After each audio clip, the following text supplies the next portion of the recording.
puso. May tanong ka ba kung paano ito? Kung di ka sigurado, lumapit ka lang at malalaman mo.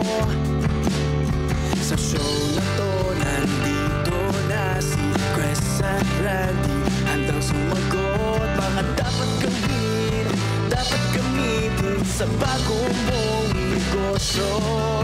Kay Quest at Randy, lumapit na kung may tanong. Kay Quest at Randy, lahat masasagot. Basta kay Quest at Randy, handang sumagot. Dahil business natin to. Marami ka pong dapat malaman, kaya natin nang simulan. Pero kahit ano yan, Quest at Randy, kaya yan. Dahil business natin to. Dahil business natin to. Dahil business natin to.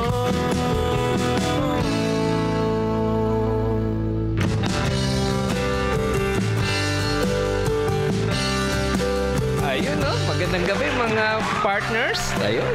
At syempre, lahat po na nakikinig po sa YouTube, sa Facebook, magandang gabi po sa inyong lahat. At ngayon po ay May 22, 2025 na. Nako, ang bilis ng araw, no? At nako, ilang episodes na ba tayo? Ang bilis ng ano natin. Oras at araw, di ba? Panlima na ata or pang-anim? Pang-anim na yata. Oo nga po pala. Third week natin. Third week na. At syempre, nako, welcome natin si Partner Quest. Nako, saan ba galing si Partner Quest? Akala ko magcha-Chinese ngayon Oo nga eh. Magandang gabi, partner. Yes, magandang gabi. Car partner Randy and also ka-partner Manuel. Magandang gabi. Na-miss ko kayo last Tuesday. Although naka-tune in ako, gusto kong mag-bat-in. Medyo nasa biyahe lang po. Kaya na-miss ko yon. Actually, yan yung aking isa sa favorite na topic. But anyway, gusto kong i-greet yung ating mga viewers, ano, and sabayan niyo po kami sa aming Facebook Live. Business natin to on air. Ayan, tune in na kayo. And sa mga nata-traffic, pwede rin kayong makinig over the radio. Ayan. UNTV Radio Libertad, business natin to. Ayan. At syempre, partner, tama ka dyan, no? Live na live po tayo sa YouTube channel ng UNTV Radio La Verdad at syempre sa Facebook Live ng Radio La Verdad. Ayun. Yeah. At syempre pwede kayo tumawag dito kapag may question. Ayan. Hindi pa nga. Ayan, nakikita ko na. Last time nawawala ako dahil hindi ko makita yung cellphone yung number, no? Ito na. Ito yung hotline number, 0997-824-9408. Ayun. Nandun din sa screen natin. Kitang-kita sa baba. Yes. Nakikita ko na ngayon.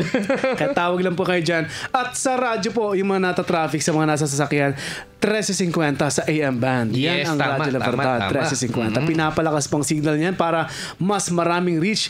At maliban sa Facebook, YouTube, may radyo pa rin tayo. Yan ang 1350. Correct ka dyan, partner, no? At syempre, sa mga, teka lang. Ang ngayon ay May 22. Yun. But ang problem ngayon sa mga, may mga ma-OT group na gumagawa ngayon.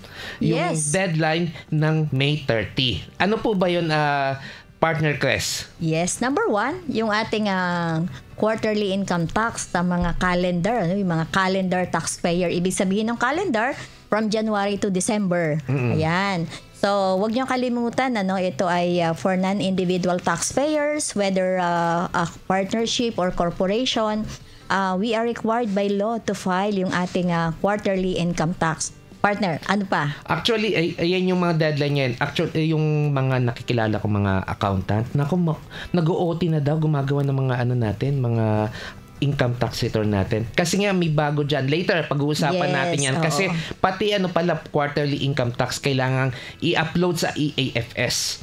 Yun ang pag-uusapan natin sa mga susunod na mga susunod nating episode, partner. Yes, at syempre, mamaya sa mga segment natin, pag-uusapan natin yung kung di ako nagkakamali,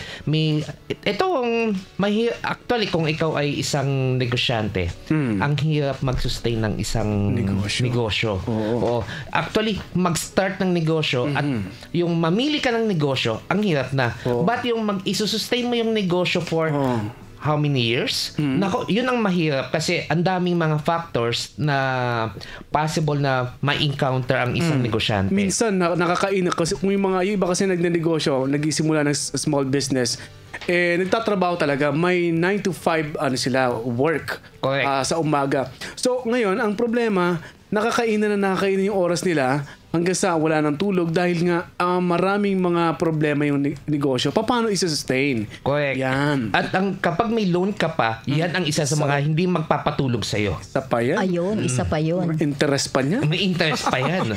Later on, i-discuss natin na kapartner. Correct. Yes. So, punta muna tayo sa ibang segment natin. Ito yung Biz News. Biz News. At sa ating Biz News ngayong gabi sa business natin to, inanunsyo o Pag-ibig Fund, inanunsyo ang pag-upgrade ng kanilang multipurpose loan o MPL. At kaugnay ng balitang yan, may balita si Cecil Alabata Cruz.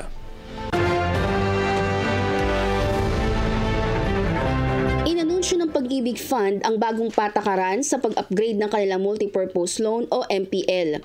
Maaari nang mangutang ng hanggang 90% ng kabuuang savings ang miyembro mula sa dating 80%.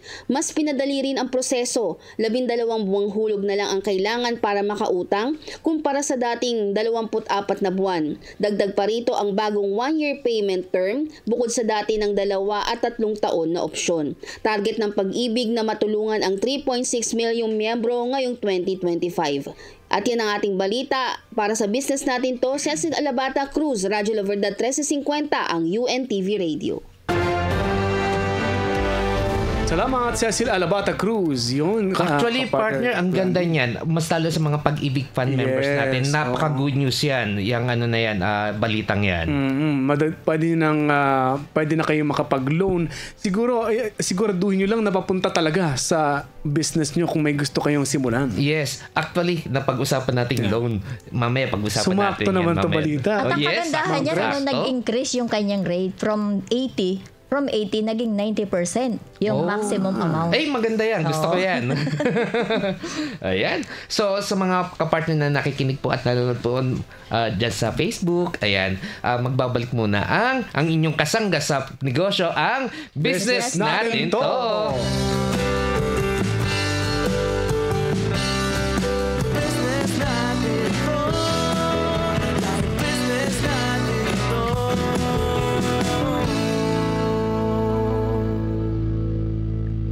Mga kasangbahay, mas masaya ang umaga kapag kasama namin kayo dito sa Good Morning Kuya. Hindi lamang may init na balita at entertainment features ang aming maibabahagi sa inyo tuwing umaga.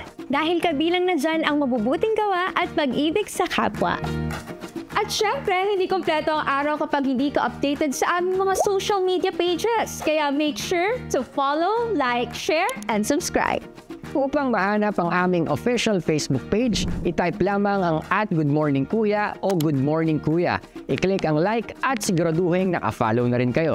And to subscribe to our YouTube channel, itype lamang ang @goodmorningkuya and @UNTV News and Rescue. I-click ang subscribe button at huwag kalimutang pindutin ang notification bell. Every Monday to Friday from 6 a.m. to 8:30 a.m. Just keep it light and start your day right. Kaya mga kasangbahay, samahan nyo kami lagi dito sa Good Morning Kuya!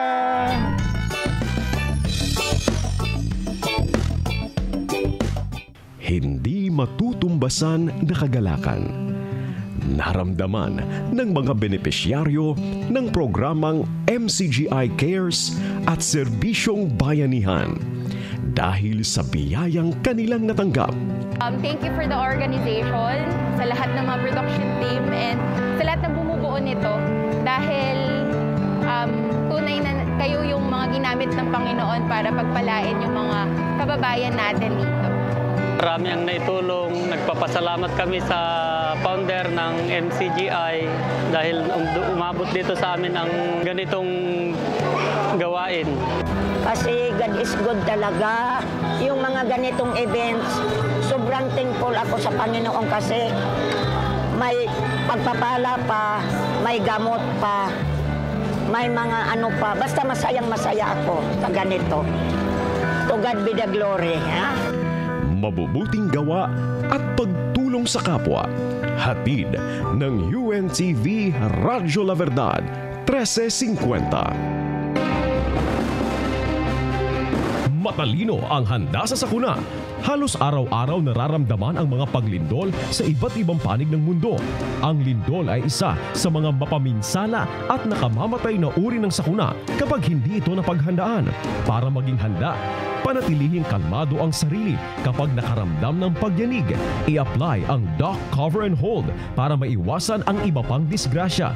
Kapag wala ng pagyanig, saka lumabas at pumunta sa open area. Huwag tumakbo at kung nagmamaneho naman ay pansamantalang tumigil muna para maiwasang makabangga. Matalino ang handa sa sakuna. Ang paalalang ito ay hatid sa inyo ng Radyo La Verdad 1350, ang UNTV Radio.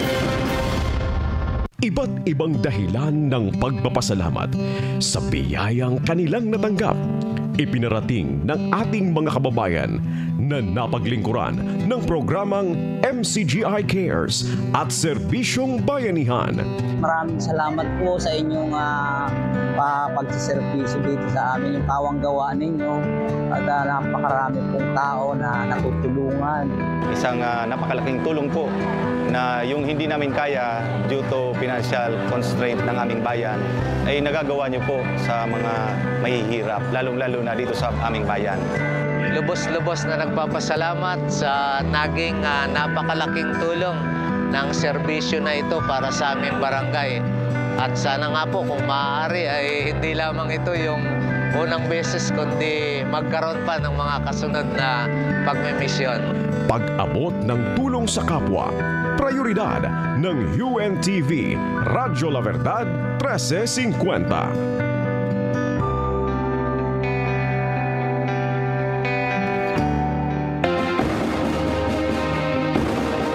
Matalino ang handa sa sakuna. Panahon na naman ang tag-ulan at kung minsan pa ay may kasamang pagkulog at pagkidlat. Ang kidlat ay tumatama kahit saan at maging sa mga tao. Ito ay delikado at maaaring ikamatay. Para makaiwas, kapag naabutan ng ulan na may kasamang kulog at pagkidlat, agad na pumunta sa mababang lugar. O kung nasa kakahuyan, ay sumilong sa mga mabababang puno. Kung nasa tubig, umahon agad sa lupa. Iwasang madikit sa mga metal na bagay. Matalino ang handa sa sakuna. Ang paalalang ito ay hatid sa inyo ng Radyo La Verdad 1350, ang UNTV Radio. Radyo La Verdad 1350, ang UNTV Radio.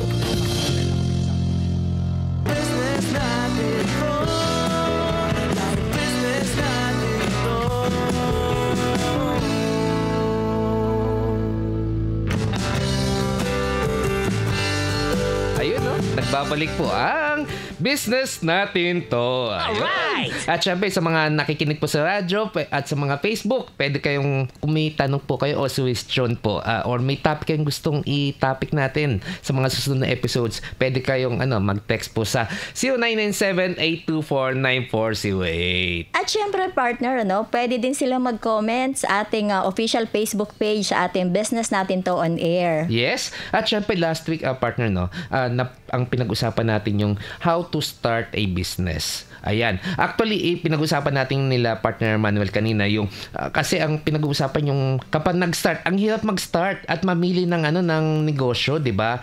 May pinag-usapan tayo regarding sa franchise, may pinag-usapan din tayo yung talagang yung MSME, yung mga micro, minsan niya tindahan niya lang talaga, 'di ba? Talaga, yun lang kaya ng ating mga negosyante. Ayun. At tinalakay din natin last time, partner, yung papaano ba yung mga nagnanais magnegosyo at hindi rin nila maituloy yung kanilang negosyo. Yan. So ngayong gabi mga partner, ito yung pinaka-critical, yung paano i-sustain ang negosyo natin. Actually, kami po ay negosyante din po kami, but ay nag-iisip po lagi kami paano i-sustain aming negosyo for a long term. Kasi hindi lang naman pwede yung for 1 year, 2 years, di ba? So, mamaya sa segment natin na business on demand, yan yung pag-uusapan natin. So, simulan na natin. Ito na po ang Business on Demand. Business on Demand. Ayun, kabila-kabila ang mga bagong negosyo ang nagsusulputan sa merkado. Maging sa social media ay makikita ang patuloy na pagdami ng mga Pilipinong nagbubukas ng kanilang negosyo. Isa na ako doon. Ayun sa mga inilabas na datos ng Philippine Statistics Authority noong taong 2023, aabot sa mahigit na 1.2 million ang mga negosyanteng kasalukuyang nag-ooperate sa bansa. Wow, ang dami ha. Ngunit sa kabila ng patuloy na pagdami ng mga negosyo sa bansa, hindi lahat ito ay nagtatagal at lumalago. Sa katunayan, nasa 99.63% sa total population nito ay mga negosyanteng nabibilang sa MSME o yung Micro, Small and Medium Enterprise, habang 0.37% naman ang mga large enterprise. Ayan. Ano-ano nga ba ang mga dapat tandaan para mapanatiling kumikita ang isang negosyo? Yan ang pag-uusapan natin ngayong gabi kasama ang Operations Manager and Innovated Business Academy, Mr. Dominic Alonso. Sir, Ayun. Magandang gabi. Magandang gabi, sir. Yes, magandang gabi po, Sir Randy and Ma'am Crest. Kamusta po? Okay naman, sir. Na-topic ba? Medyo malapit na naman. Pero anyway, thank you for inviting us here po sa programa po. Ayun, maraming salamat po. Ayun. Ito, tuloy-tuloy natin kasi konti lang oras natin. Sige, sir. Ito yung first question natin, Sir Dominic. Ano ba yung business sustainability? Ayun. So agree ako sa sinabi mo kanina, sir, no? Yung statistics na sinabi nyo na marami talagang businesses ngayon ay under ng MSMEs. And unfortunately, marami talagang mga startups hindi nagsasucceed. And whenever we talk about sustainability kasi sa business, for me, siguro I can sum it up into 3 words. So number 1 is the longevity. So ibig sabihin kasi if your business is ready for the long haul, yan yung kailangan isipin ng lahat ng mga negosyante natin. Kailangan ready ka na tumagal, no? But longevity is not enough. Kailangan nandyan din yung tinatawag na profitability. Yun ang importante. Exactly. Kasi kung hindi ka profitable, so what's the point of being na nandiyan ka, existent ka, pero hindi naman profitable yung business. Correct. Diba? So that's number 2. And lastly, no, for me, ang very crucial para maging kumbaga sustainable yung isang business, yung adaptability niya. Because as you have said kanina, sir, no, parang yung market behavior, yung consumers behavior, ang daming mga factors, external factors to be specific, na nakaka-apekto sa sustainability ng isang negosyo.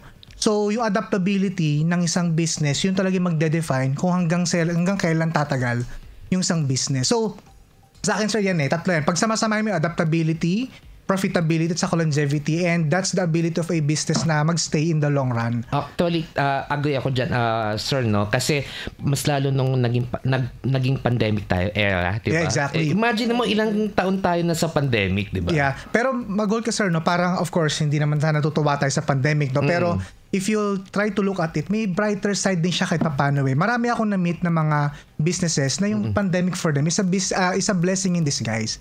And one common denominator among them is that yung mga negosyo to, they are the ones who have kumbaga nakapag-adapt sila ng mabilis, agile sila when it comes to adapting sa kung ano yung sitwasyon.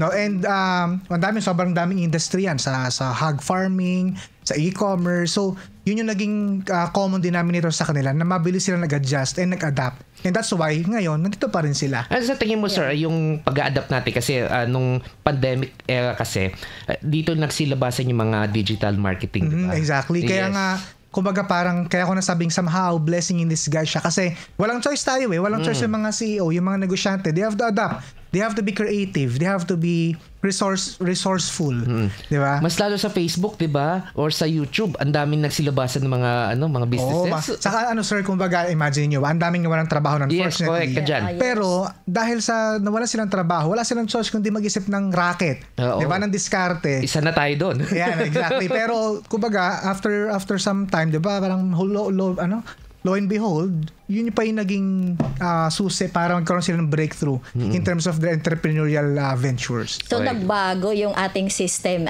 yung business na traditional, tapos dumating sa during pandemic yun naging digital na Correct. Kaya ang laking blessing yung Facebook. Actually dati kung di ako nagkakamali before Facebook, Friendster pa lang dati. Ano po yun, sir? Hindi na Hindi naabutan ni sir. But influencer dati kasi talaga, yung communication lang talaga. Yes. But right now, sa Facebook, nag-innovate talaga siya ng todo-todo. Kaya if kung meron man sir na parang top 3, no? Top doon sa among 3 na yon, siguro for me, it's about the adaptability. Kasi it's the ability of a company to, to adjust and, maintain itself, no? Sa sobrang bilis na changes sa market natin ngayon. But ito ang tanong dun, sir. Yung management kasi, syempre, yung main role niya, paano yung i-sustain yung isang business, di ba? At yung paano pag-grow. Ito ba ay, ano ba yung tinitignan ng mga management ngayon? Paano mag-i-sustain talaga in a long run at i-grow? Aside from that, what you mentioned, sir. So, actually, sa akin, sir, management is everything about sustainability ng business. Kasi, well, sino ba nagpapatakbo talaga ng business? Of course, the people, the management. And when I say management, hindi lang yung top executives, everyone na involved dun sa company. So, when we talk about management, yung role ng management, kumbaga yun talaga yung pinaka-important. For example, when we talk about the people management, so gaano ba ka-invested yung company dun sa kanyang mga tao? Di ba? Kasi kung walang tao, sino magmamanage ng business? Correct. Di ba? Pangalawa, how do they develop systems? Yung operations nila, paano rin i-streamline? So, ibig sabihin, kung magiging sustainable ang isang company, it's because of how they manage overall yung kanilang business. So, isa sa mga gusto ko po i-highlight, nung nakita ko yung mga questions natin, is that gaano ba ka data-driven? Siguro yun yung gusto kong i-emphasize sa topic na to. Dapat data-driven kasi yung mga businesses ngayon. May understand kapag mga SMEs, medyo meron na kaming term na ginawa, yung tantiameter. Parang ngayon ko lang narinig. Diba? May upward lang namin yan Baka tansyahan. Maraming negosyante, parang mga startup entrepreneurs na nagtatansya lang sila ng mga bagay-bagay in terms of their business. But as you grow, as you expand, kumbaga kailangan yan, hindi ka na basta magbe-base lang sa kutob mo, kailangan everything is numbered. I don't know if you have heard this, pero sabi nila, you cannot really improve something that is not measured or numbered. So, in terms of management, kailangan, alam mo ba yung status ng negosyo mo, financial status mo, diba? Everything should be numbered, everything should be monitored. Diba? So, para maging sustainable ang isang business, kailangan talaga everything should be based on data. Para magkaroon ka ng sound decision sa mga, of course, sa mga gagawin mo. Actually, hindi lang yung syempre kasama yung financial din yan. Exactly. Actually, malaking part talaga yung financial. Sa pagiging sustainable. So, if this is okay, I'll be giving you some scenarios.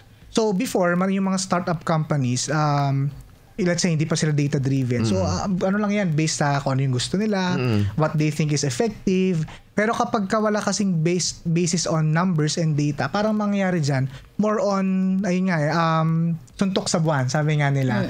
Pero kapag ikaw, data-driven ka, di ba? And lahat ng decision-makings mo is based on a number, mas magiging wise ka in terms of decision-making. Kasi based on data whether feel mo yun or not, it doesn't matter kasi the data will speak for itself Correct. Diba? So, gano'n kahalaga talaga yung financial and accounting when it comes to managing a business at maging sustainable siya.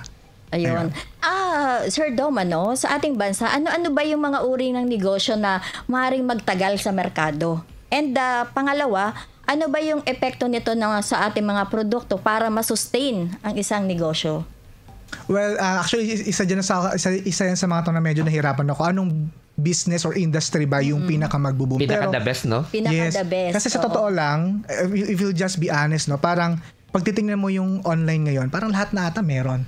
Di ba? Actually, kung ikaw ay nag-i-startup, mahirap mamili ng negosyo. Yes, kasi it's all about, kumbaga parang dyan lahat. But again, if just to answer, based on data naman po itong sabihin ko, it is expected, parang projected of course, ng mga research natin, na ang isa sa mga booming industry is yung health and wellness talaga. Yes. Pangalawa, yung mga something related to technology. Yan yung mga rise of AI. Wow. Yan yung mga dapat pasukin. Totoo. Mga service provider na focusing sa AI, mga automation. Yan yung focus ngayon. Yan yung parang, hindi yung prediction, pero yan yung, tawag ba dyan?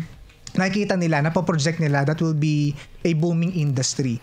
So sa mga nanonood po ngayon na looking for, a business na pwedeng simulan, so you can look at it. Pangatlo pala, food industry. Yo, totoo yan. Agree ako dyan. Yan ang hindi ata nalulugi, no? Kasi lahat nagugutom. At mahilig kumain ng mga Pinoy. Sarap kumain ng mga Pinoy. So, ang dami natin ngayon mga top brands in the Philippines na nasa food industry. So, actually marami, no? Sabi ko nga hindi naman siya about sa industry. Again, it's all about how you will manage and position your brand in the market. But then again, if meron ka na itong itong tatlong papasokin mo industry, medyo may konting edge ka na at least, 'di ba, mapansin ka sa market. Ito sir, question. Kapag nag-start up ka entrepreneur, ano ba yung kailangang para ma-motivate ako para ma-sustain yung aking negosyo? Kasi minsan talaga ang daming factor. Talagang di ba? Parang ganun eh. Yes, I agree. Pero ano po, siguro kung meron akong favorite sa mga list of questions, ito sa akin, ito for me yung favorite. Kasi I've met a lot of business owners, entrepreneurs, and alam nyo, whenever I ask them, kasi sila, okay na sila eh.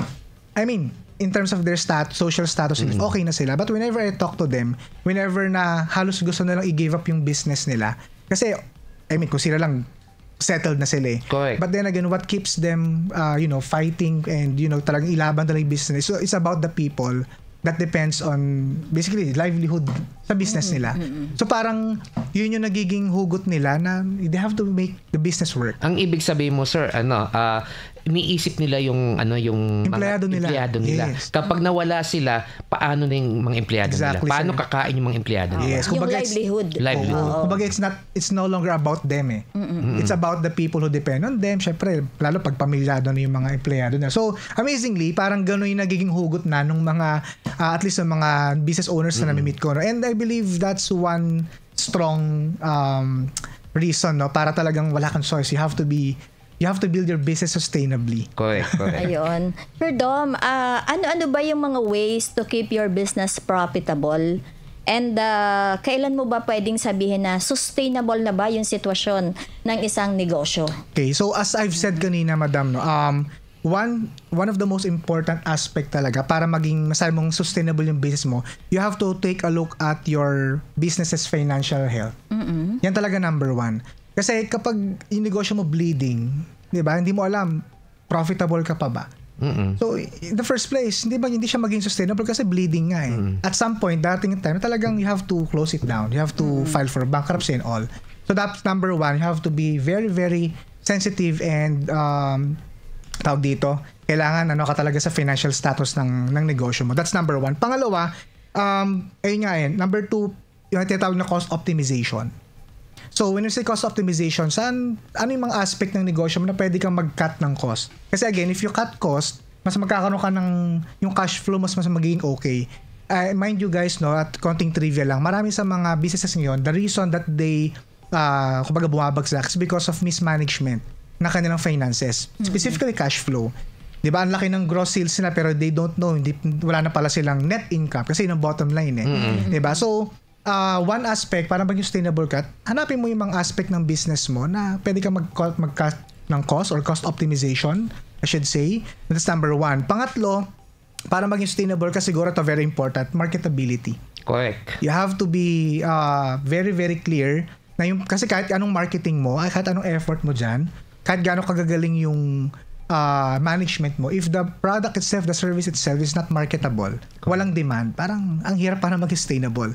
Diba? So, kailangan i-consider po yan. Sabi mo kanina, sir, no, yung tungkol sa loans. Okay ba yung for example, para ma-sustain yung operation ng company mo, maglo-loan na lang ako na maglo-loan. Parang in and out ng loans. Okay ba yun? Well, when we talk about loans, no, mayroon tinatawag na good debt and bad debt. No? So, if gagamitin mo siya for expansion, siguro I believe lahat ng mga negosyante yung nanonood sa atin would agree na hindi ka na totoong negosyante na wala kang utang. Okay. Because having loans, you're leveraging other people's money. As long as nagagastos mo siya ng tama, na-invest mo siya ng tama. So, loan is, I believe, subjective siya kung saan mo siya gagamitin. So, it can be an advantage for you sa negosyo mo. or it can also be a disadvantage. Kasi yun nga again, going back, I couldn't emphasize this more, no? Pero if wala ka talagang overview of your financial health ng negosyo mo, mahirap talagang mag-decide. No, and talking about going back to the loans, no, if nakita mo yung numbers mo is okay and kaya naman talaga magbayad, kahit may tubo pa yan, let's say 5-10% interest, if that money, yung loan amount mo can give you 30-50% na parang profit, then no-brainer siya. Pwede mo talaga i-take yung loan na yan. But kasi may nakikilala akong mga entrepreneur, wala silang money talaga. But kumukuha sila ng mga loans, yung mga credit limit, o credit cards, 'di ba? Doon sila kumukuha ng pera, o credit lines, o doon sila kumukuha ng puhunan. Tapos yun ang pinang-operation nila. Well, ako sabihin ko siguro yan, depende sa tao yan, no? Kung medyo risky kasi kapag talagang, let's say, nag-take ka ng loan for a startup, for an investment, let's say, tas yun lang talaga inaasahan mo, medyo risky siya. Correct. Kasi what if hindi mag-work? So dyan na yung kinakatakot ng maraming mga fellow Filipinos natin na baka mamaya hindi nag-work. So kaya siya medyo risky. But again, I could not discount naman yung mga tao na gano'n yung naging path nila and naging successful naman sila. So I guess it depends on siguro yung appetite ng isang tao na mag-take talaga ng mga ganong klaseng risk. So, pero thankfully marami tayong narinig ganyang success story. Nag-start sila sa loan pero napalago nila. So I guess it depends talaga dun sa tao paano niya ma-manage yung ganon. Loans nila, yes, at mga credit lines nila, no? Pero maganda yun na talaga i-build talaga yung credit lines kasi again, you can use that for your advantage. Correct, diba? Correct. Ito, last question, second to the last, ano ba yung business nyo, sir? Yung Innovated Business Academy. Ayan. So, Innovated Business Academy, actually, it's a learning institution. Basically, we, just to give an overview and background, si Innovated, or IBS we call it, no? Si IBA po kasi, is a part of a group of companies. Okay. So, ang total brands po niyan is about, actually, parang close to 40 brands na. Wow, ang dami na. Yes. And, since especially with the owners, no, parang ang daming lumalapit sa akin asking for advice and consultation. So, sabi namin, why not na let's formalize it. Itayo natin sa Innovated. Let's build an academy na ang mission is to help fellow entrepreneurs na, 'di ba, sa mga pangangailangan nila. So for example, marketing. We have programs, courses na pang marketing, pang finance and accounting. So we are a company offering such programs and seminars, trainings para kumbaga yung mga negosyante, mas matuto pa sila at maiwasan yung mga pagkakamali. Ito sir ang question, saan ba pwede kayo makontak? Yes, we have our official Facebook page, so Innovated Business Academy. So pwede po kayo mag-message dyan if you want to enroll in our program. So marami po, lahat ng kailangan nyo for your staff, about sa HR, sa sales, project management, digital marketing. So lahat po, kumbaga lahat ng main pillars nung negosyo, meron kami mga courses offered. Wow. Yes, kompleto talaga. Lahat yan, sir. Finance and accounting, HR, operations. Pupunta tayo dyan. So, yung office po namin is located sa Pasig. So, doon po namin ginaganap yung mga trainings namin. But currently, siguro later this year, we'll be moving in Makati. Kasi ongoing po doon yung construction ng mas malaking space natin. Kasi again, ang dami talagang mga SMEs na nangangailangan talaga ng mga ganitong klaseng programs or mga seminars. Okay. Ayun. Any final message, sir, or may gusto ba kayong i-promote? Or yes, last message? Ayun po, sa lahat ng mga nanonood po dyan, mga fellow entrepreneurs, so we would like to invite you to join us sa Innovated because it's our mission na to really help na ang ating mga fellow business owners ng mga Filipinos, na kumbaga magkaroon tayo ng mga successful businesses. And sa Innovated po, here in IBA, our mission is very simple. We are here to empower Filipino entrepreneurs through our educational program. So sana po, pakasama namin kayo sa mga classes namin. Hope to see you in our classes very soon. Sir, maraming salamat, sir. Yes, maraming salamat din, Sir Randy and Ma'am Cres. Ayun, maraming salamat si Mr. Dominic Alonso, Operations Manager ng Innovated Business Academy. At syempre, mga partner, tungkol naman sa upgraded multi-purpose loan, ang pag-uusapan natin sa pagbabalik ng inyong kasangga sa negosyo, ang Business Natin To!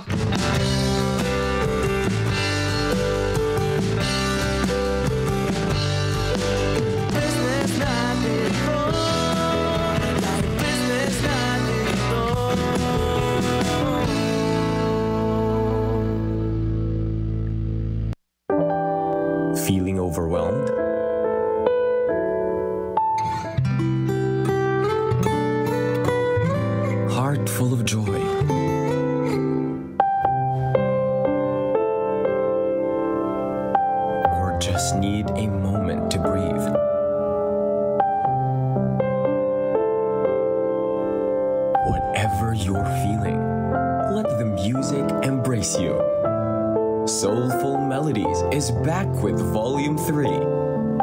7 beautifully crafted songs to match your every emotion.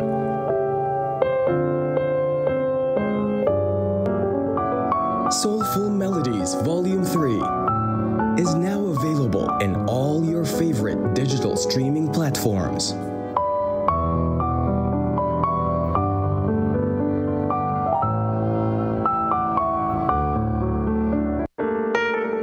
Palagi kong ibinibilin sa aking mga anak na huwag makikipag-usap sa mga taong hindi nila kilala.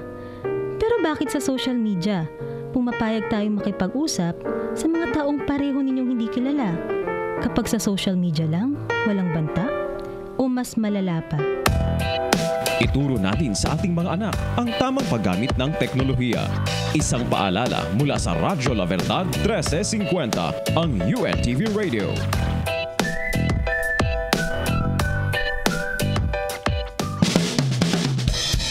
Narito ang mahalagang paalala upang maiwasan ang cyberbullying at maging responsableng netizen. Ang masamang kasama ay sumisira ng magagandang ugali. Kaya kasambahay, piliin ang iyong mga kaibigan. Huwag basta-basta mag-a-add, mag-follow o mag-a-accept ng friends sa social media. Ito ay isang paalala mula sa UNTV Radio, Radyo La Verdad 1350. Palagi kong ibinibilin sa aking mga anak na huwag makikipag-usap sa mga taong hindi nila kilala. Pero bakit sa social media, pumapayag tayong makipag-usap sa mga taong pareho ninyong hindi kilala? Kapag sa social media lang, walang banta? O mas malala pa? Ituro natin sa ating mga anak ang tamang paggamit ng teknolohiya. Isang paalala mula sa Radyo La Verdad 1350, ang UNTV Radio.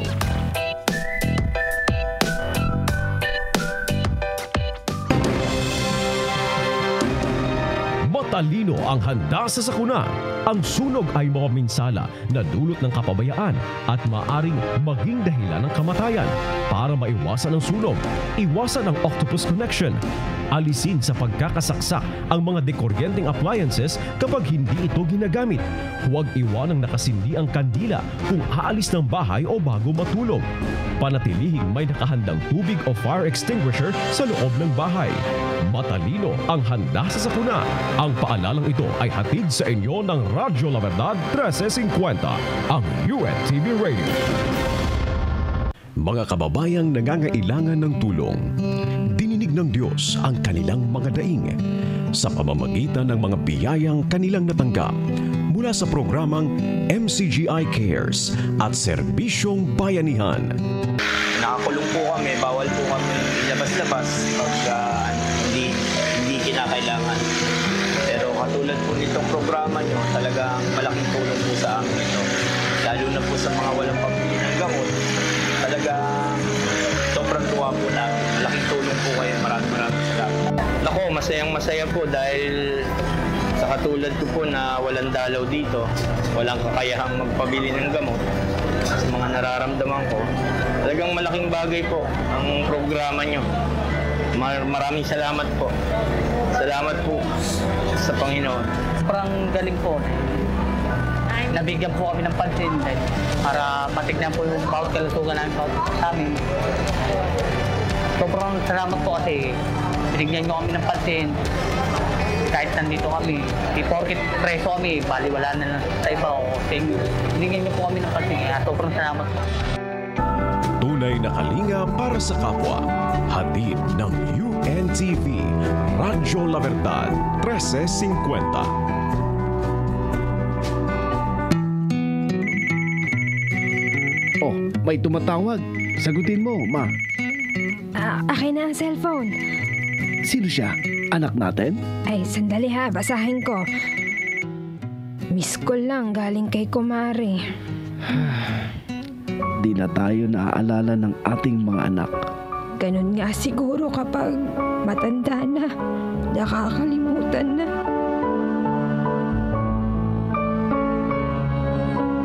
Alalahanin natin ang ating mga magulang sa panahon ng kanilang katandaan. Sa kanilang nalalabing buhay, atin silang paligayahin, arugain, Mahalin. Isang paalala mula sa Radyo La Verdad 1350. Iba't ibang dahilan ng pagpapasalamat sa biyayang kanilang natanggap. Ipinarating ng ating mga kababayan na napaglingkuran ng programang MCGI Cares at Serbisyong Bayanihan. Maraming salamat po sa inyong pagsiservisyo dito sa amin, yung pawang gawa ninyo at napakarami pong tao na natutulungan. Isang napakalaking tulong po na yung hindi namin kaya due to financial constraint ng aming bayan ay nagagawa niyo po sa mga mahihirap, lalong-lalo na dito sa aming bayan. Lubos-lubos na nagpapasalamat sa naging napakalaking tulong ng serbisyo na ito para sa aming barangay. At sana nga po kung maaari ay hindi lamang ito yung unang beses kundi magkaroon pa ng mga kasunod na pagmimisyon. Pag-abot ng tulong sa kapwa, prioridad ng UNTV, Radyo La Verdad 1350.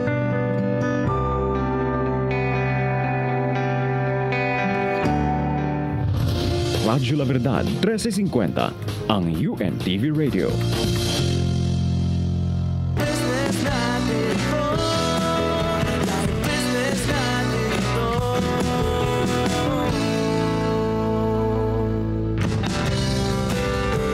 Nagbabalik ang programa ang business natin to dito yan sa UNTV Radyo La Verdad 1350 alas 7:41 na ng gabi kasang bahay at kami pa rin po ang kasama nyo. My name is Manuel Recuenco kasi kanina nakaupo dito si Sir Randy Kapartner Crest at si Kapartner Crest na from China. Wow. Ano po ba ang alam niyo ng Chinese greetings ganon? Wala. Kasi sobrang solemn. Oo, English pa rin. Ayun. So, sobrang solemn yung aming pinuntahan. Hindi po kami namasyal. More on, sabi nga nila, this is a pilgrimage. Okay. Sabi ko nga, yung iniakyat ko katiting lang nung kamay ni Jesus. yung lalakarin? Yung lalakarin. Ilang step po ba yun sa Hangzhou? Inaabot siya ng 2,000 steps. Grabe, layo kailangan mo talaga ng energy. But anyway, kapartner Manuel, yes. Sabayan pa rin po ninyo kami sa mapanood sa UNTV Radyo La Verdad dito sa ating business natin to on air at also sa ating Facebook page. Yun. At paalala, Kapartner Crest, pwede silang magtanong sa ating magiging kausap ngayon sa ating live guest mula sa Pag-ibig Fund. Ang number po namin ay 0997-824-9408. Yan po ang number. Siyempre, Kapartner Manuel, pwede din silang mag-message o mag-comment sa ating official Facebook page dito sa ating business natin to on air. Yun, tama po. Yan lagi natin. Don't forget to share dun sa Facebook page natin yung naka-live tayo at ganoon din sa YouTube. Kasi nasa YouTube din tayo sa YouTube ng page or channel ng UNTV, ang UNTV News and Rescue. At ibinalita sa ating kanina Kapartner Crest ni Cecil Alabata ang tungkol dun sa tinatawag na upgraded multipurpose loan ng Pag-ibig Fund. Kaya naman, yan ang ating pag-uusapan ngayon sa ating segment, Kapartner Crest, sa ating namang Business on Demand. Business on Demand. Sa oras na ito, kasangbahay at mga kapartner, makakausap natin live mula sa linya ng telepono ang Department Manager 3 ng Public Affairs Department ng Pag-ibig Fund. Walang iba si Ma'am Jep Delmo. At hello, Ma'am. Hi, Sir Manuel. Yes. Hi, Sir Manuel. Good evening po. Ma'am Chris, good evening po sa lahat po ng tagapakinig at tagapanood ng inyong programa. Thank you so much po sa pag-imbita sa Pag-ibig Fund po. Lalong-lalo na po sa ating mga miyembro, meron po tayong magandang balita para sa inyo.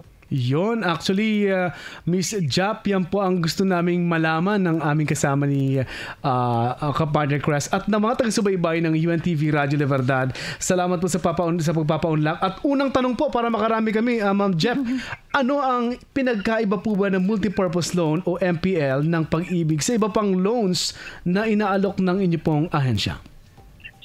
Opo, ang atin pong multi-purpose loan o for short ay MPL, ito po ay isang cash loan ng Pag-ibig Fund na ino-offer po sa mga Pag-ibig Fund members para po sa kanilang mga personal na pangangailangan. So as the name implies po, sir, ito po ay multi-purpose. So depende po kung saan ang inyong kailangan paggamitan, no? So tulad po ngayong pasok ka na ulit, magpapasok ka na, enrollment na ng mga bata. So pwede itong pambayad ng tuition fee. Pwede rin pong pambili, halimbawa ay kailangan ng laptop o kaya po ay pandagdag sa iyong puhunan kung meron kang negosyo. Pwede rin pong pangbayad sa inyong medical expenses kung kinakailangan. In fact, pwede rin po itong pang-travel kung halimbawa ay medyo pagod ka na at kailangan mo ng pahinga at kailangan mo ng break. Ang inyong mental health ay kailangan din maalagaan. So ito po pwede rin po sa inyong travel expenses. So anything po na kailangan ninyo at wala po nang mapagugutan, pwede po kayo mag-apply na multi-purpose loan ng Pag-ibig Fund. Ang ganda po, Ma'am Jap, dito kasi pwede pang puhunan din pala sa negosyo. Narinig ko po na sinabi nyo, ano po?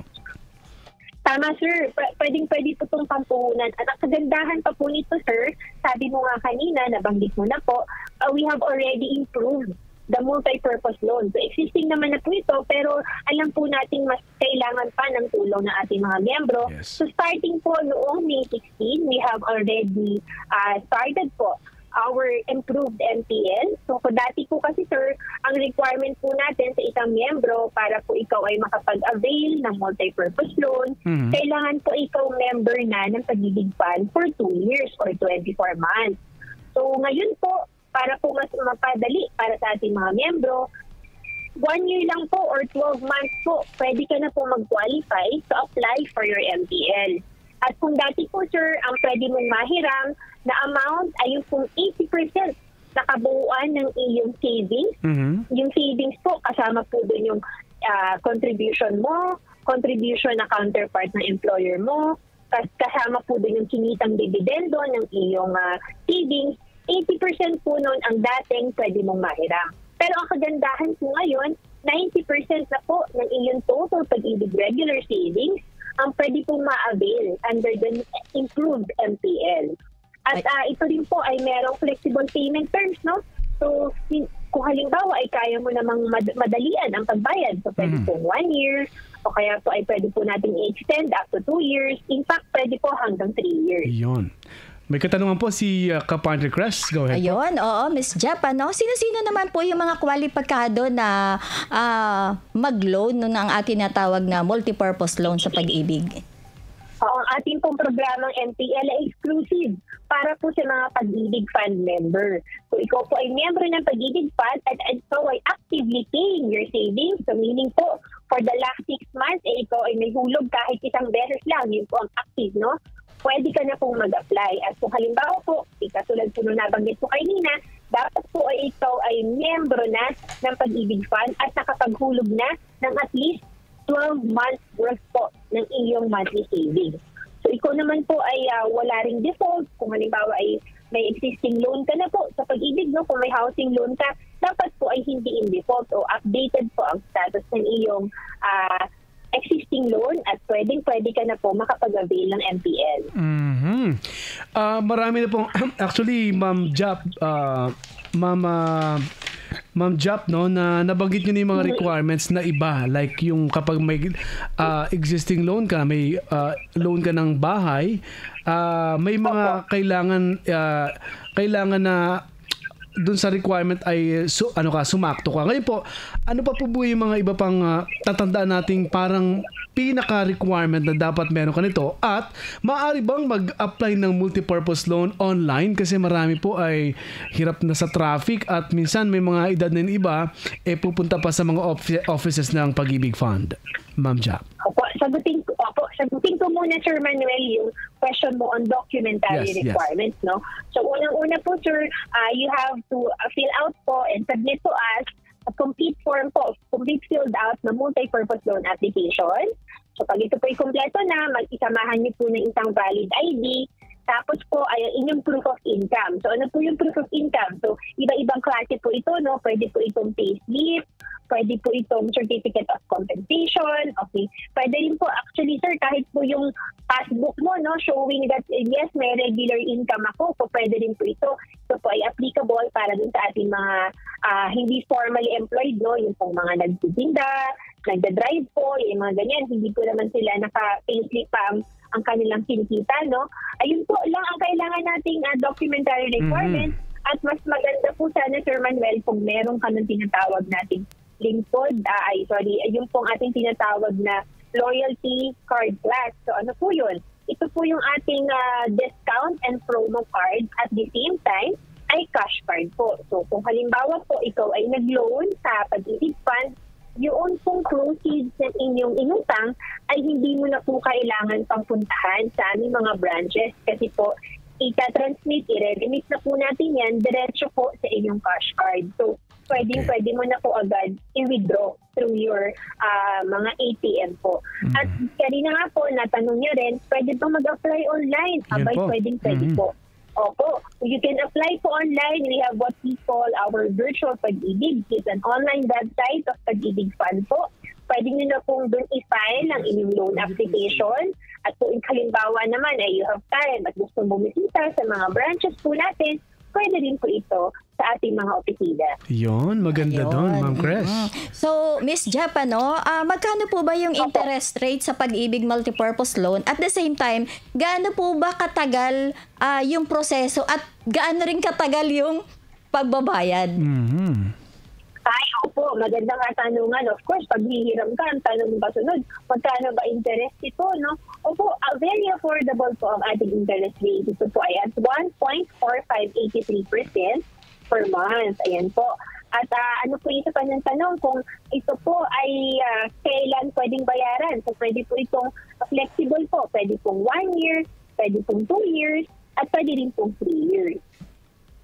Ayun, ang ganda nung kasagutan ni Miss Jap, ano. And ka-partner Manuel, Yes, meron pa akong isang katanungan. Maaari po ba, Miss Jap, na pagsabayin ko halimbawa, meron na akong tinatawag na multipurpose loan. At the same time, meron din akong housing loan. Yun. Or nagkaroon ng calamity, pwede din po bang isabay yung loan na yon? Sabay-sabay silang tatlo? Opo. Ma'am Tess, ganito po, no? Pwede po magsabay ang iyong mga klase ng loan sa Pag-ibig Fund. Provided lang po na updated po ang iyo pong status doon sa mga existing loans mo po. So, halimbawa po, ako ay may existing na housing loan sa Pag-ibig Fund. Pwede pa rin po yun kasi po ang basihan naman po ng approval ng ating MPL ay yung pong ating naisubli na o yung pong sinagtawag nating savings na sa Pag-ibig Fund. So yes po, pwede po itong pagsabayin at kung halimbawa naman po ay sa kasamaang palad ay kailangan mo din mag-file ng calamity loan, no? Pwede pa rin po ito. Kaya lang po yun na po nabanggit po, kailangan po updated po ang iyong existing loan with Pag-ibig Fund. Ma'am Kaya, sorry, hindi ko pala nasagot yung isang mong question sa akin na very important din, no? Tinanong mo ako kanina kung gaano ba naman kabilis ang pagproseso. Yes, no? So, 5 minutes lang po ba? Po ito. 5 minutes. Pwede po natin, soon po, ganyan po tayo. Pero right now po, as fast as 2 days, you can receive po your MPL loan proceeds po. So pag halimbawa, Sir Manuel, pang biyahe mo ito, pagsakay mo ng aeroplano, pagdating mo po ng iyong destinasyon, ay po pwede na po. Cash na siya, pera na. Pera na agad. At pwede na ipasok sa ATM. Pero ihabol ko po, Ma'am Jap, no, kung halimbawa may existing loan ako, no, kailan ulit pwede mag-loan ng MPL? May tinitinan pa ba kayong mga documents dito? Opo, for renewal po natin natatawag for MPL kasi meron po talaga tayong mga members sir, na regularly nagre-renew talaga sila ng MPL loan application sa atin. So after 6 months po, ay pwede ka na ulit mag-apply ng iyong multi-purpose loan provided po na yung iyong previous loan ay naka at least 4 monthly payments ka na po. So at least 4 monthly payments and then naka 6 months na po pwede na po kayo ulit mag-renew sa inyong multi-purpose loan. Ayun, Miss Jap, additional question lang. Nakapag-loan na ako ng multi-purpose loan. Ano pa ba? Housing loan. Calamity loan. Paano naman po ako magbabayad? Tama naman po, no? Very important ang pagbabayad. Alam mo, ma'am, kaya rin po, we are able to provide po and give our members low and affordable interest rates because maganda rin po ang kita ng Pag-ibig Fund dahil po maganda rin ang collection po natin. Masipag din po magbayad ang ating mga miyembro. So marami pong paraan ng pagbabayad. So ikaw po ay formally employed at gusto mo ay salary reduction, that could be arranged po through the help of your HR. Yun. Sabi lang yung po sa HR na magpapasalary reduction ako at so pwede po yan, posible po yan. And of course, kung hindi naman po yung gustong salary deduction, you can also pay online, sir. So, yun po sa ating tinatawag na virtual Pag-ibig website, ay pwede po tayo dong magbayad through GCash, usong Paymaya. Pwede rin po dun sa ating mga payment partners. So marami po yan. Sa mga malls po, may mga bayad center. Ayan po.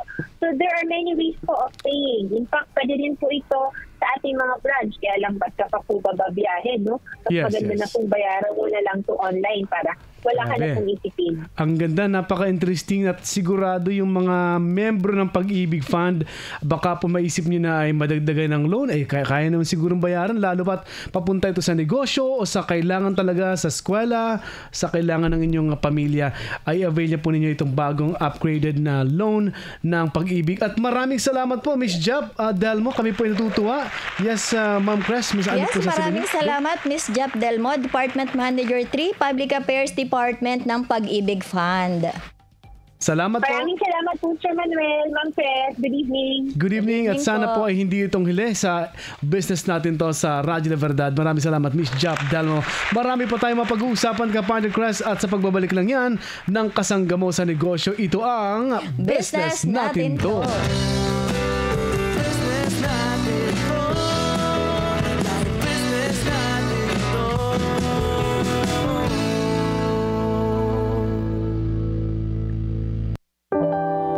Feeling overwhelmed?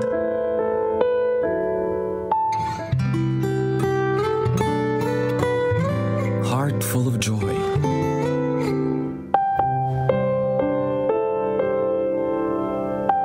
Or just need a moment to breathe?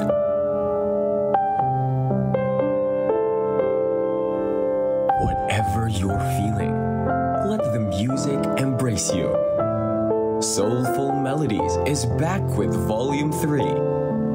7 beautifully crafted songs to match your every emotion.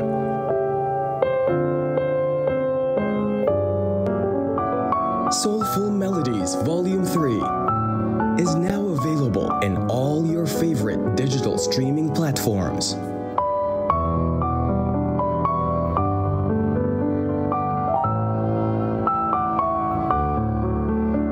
Mga kababayang nangangailangan ng tulong, dininig ng Diyos ang kanilang mga daing sa pamamagitan ng mga biyayang kanilang natanggap mula sa programang MCGI Cares at Serbisyong Bayanihan.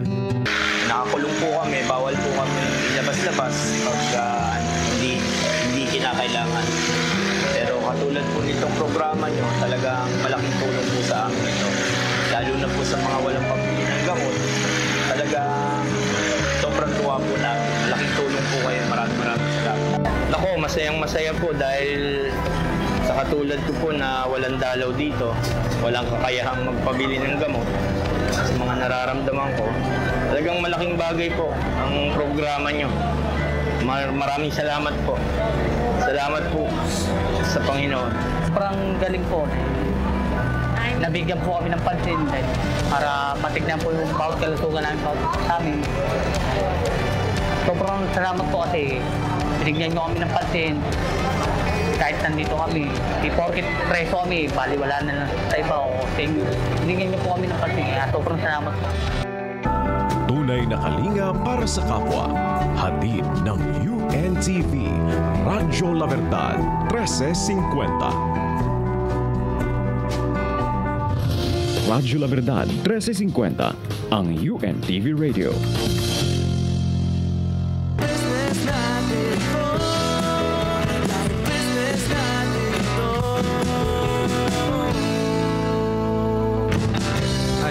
Babalik po ang business natin to.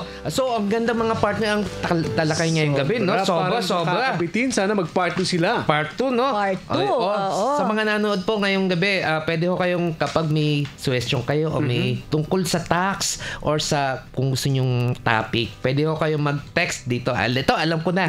Memorize na ba? 0997-824-9408. At sabayan nyo din po ninyo mapanood. Kasabay nyo din po mapapanood din ninyo ito sa UNTV Radyo La Verdad YouTube channel at official Facebook page dito sa ating business natin to on air. Sasagutin po yan araw po ng Martes at Thursday alas 7 po ng gabi. Ayun. At syempre kasabay tayong mapapanood sa UNTV Radyo La Verdad YouTube channel and business natin to on air. At syempre sa negosyo, walang imposible dahil ang negosyo ay kaya natin. Dahil business natin to! Bye-bye! Bye-bye!